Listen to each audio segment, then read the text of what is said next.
একটি লোকের একটি শিকারী কুকুর ছিল। সে তাকে কাজে লাগাতো জঙ্গলের পশু শিকারের জন্যে। তিনি যখনই বলতেন যে ওই শিকারটা আমার চাই বা ওই পশুটা আমার চাই, তখনই কুকুর ছুটে গিয়ে সেটা শিকার করে এনে মনিবকে দিত। তো দিন যেতে থাকে। এবার যত দিন যেতে থাকে কুকুরের তো বয়স বাড়বে, আর কুকুরের বয়স বাড়া মানে তার কর্মক্ষমতাও চলে যাবে। তো কর্মক্ষমতা আস্তে আস্তে চলে গেছে তার অনেকটাই, কারণ তার বয়স হয়েছে যে।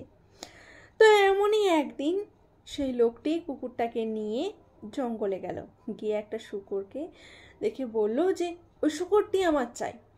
তো কুকুর মনিবের কথা ফেলতে না পেরে, তার কর্মক্ষমতা হারিয়ে গেছে, কিন্তু সে ছোটে ওই শূকরটাকে ধরতে। শূকরটার ঘাড়ে কামড়েও ধরে, কিন্তু তার যেহেতু কর্মক্ষমতা ছিল না, শূকরটা তাকে ছাড়িয়ে দিয়ে পালিয়ে যায়। তখন মনিব তাকে বিভিন্ন গালিগালাজ করতে থাকে যে তোর কর্মক্ষমতা নেই, তুই এত খাস, তোর এত যত্ন করি, নানান কথা বলতে থাকে। কুকুরটা তখন বলে যে যখন আমার বয়স কম ছিল, যখন আমার কর্মক্ষমতা ছিল, তখন আমি কি করিনি তোমার জন্য, আর আজ যখন আমার বয়স বেড়েছে, আমি যখন পারছি না, তুমি এমন করে বলতে পারলে আমাকে।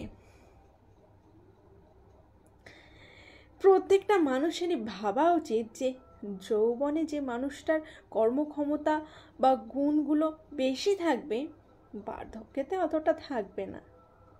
তাই বয়স বুঝে বা সময় বুঝে আশা করাই ভালো।